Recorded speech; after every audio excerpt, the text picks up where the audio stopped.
One of his favorite movies of all time was The Wizard of Oz. His favorite character was a scarecrow, and he did end up marrying Dorothy's daughter. But today we feel like the Tin Man. We know we have a heart because of his breaking. We gather here today to remember Frank, a great husband, father, pop, son, uncle, cousin, in-law, co-worker, teammate, neighbor, and friend. I think most of us are still a bit in shock, disbelief that we're here, honoring a man still quite young and full of life, who just a few months ago was smiling through a big bowl of pasta and washing it down with a cannoli, was walking his best pup Max and greeting his neighbors, was looking forward to a 5-star vacation in the Bahamas, was on the ice playing hockey with guys half his age, and of course, dancing at a party like no one was watching, though we certainly all were, filming it. I'm not sure if my dad knew he didn't have as much time here as we all expected. He certainly took care of himself, he ate healthy and stayed active, he kept all his medical appointments. In fact, he was never physically sick for the first 68 years of his life. But looking back, it was evident he didn't take his health or his time for granted. I guess my mom should have known that from the beginning. It didn't take him long to realize she was the one, and he proposed after only knowing her for 3 months. My dad worked hard, staying at a job for over 30 years that, along with my mom, provided for our family and allowed us to achieve a better life. But it was the family and leisure time that was most important to him. Unfortunately, none of my brothers nor I are that handy around the house today. That's because my dad wanted to spend his time doing what he felt was more valuable, taking us to parks, museums, playing team sports, and of course, going to the beach. Frank absolutely cherished his family, his wife and sons, his grandkids, daughters-in-law, his parents and siblings, his nieces and nephews. He looked forward to celebrating occasions big and small and loved holiday gatherings. The first one on the dance floor at a wedding, his face full of gravy at crabs and macaroni on Memorial Day, playing games and taking his grandkids on rides on the boardwalk, having the excitement of a little kid seeing the homemade cookies and desserts at his sister's house. My dad worked hard, but his heart was always on vacation. The man loved to travel. He refused to wait until retirement or when he could easily afford it.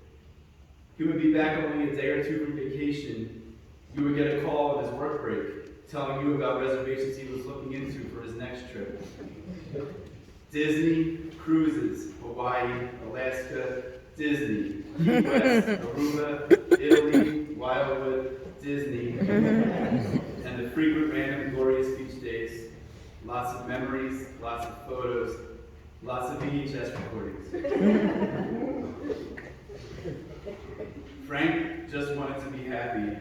He had opinions, but eschewed work and life politics, seeing it as wasted energy and negativity to be avoided. He found time at the beach or at the ice rink to be more productive. He kept his social circle to his family, a few close friends, and his beloved pets. He wasn't quick to pass judgment and believed deep down most people were good if he took time to get to know them a little. He relied on his faith and love of Jesus to focus on the positive and beauty in a chaotic and at times scary world. He loved the stories of the saints, whom he considered ordinary people that performed extraordinary things with the power of love and good. His faith propelled him to do good deeds and help others, be it donating to Catholic charities, greeting and helping neighbors, or visiting sick children with his best pup Max. My dad wasn't the funniest, the wittiest, or most talkative person, but he was always loving and sincere. He may not have always known what to say in the moment, but when you would least expect it, he would leave you a letter or mail you a card, sending you heartfelt wisdom and advice in a few carefully chosen words. My mom and brothers all hold on to a little collection of these treasures. Excuse me.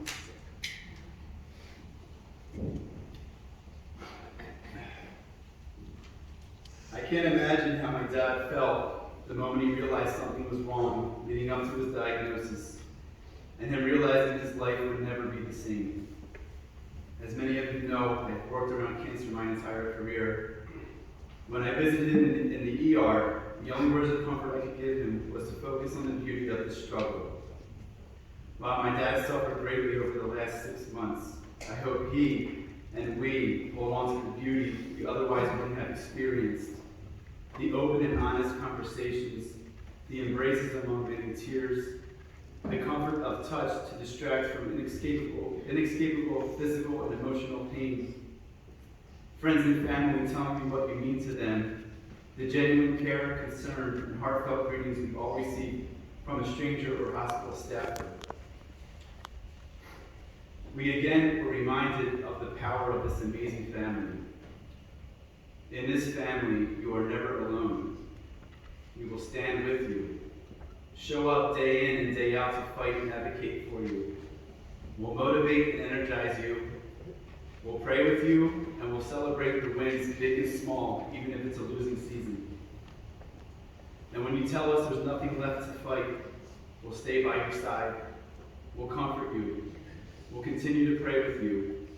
We'll rub your feet, we'll hold your hand until you reach the doorstep of the promised land.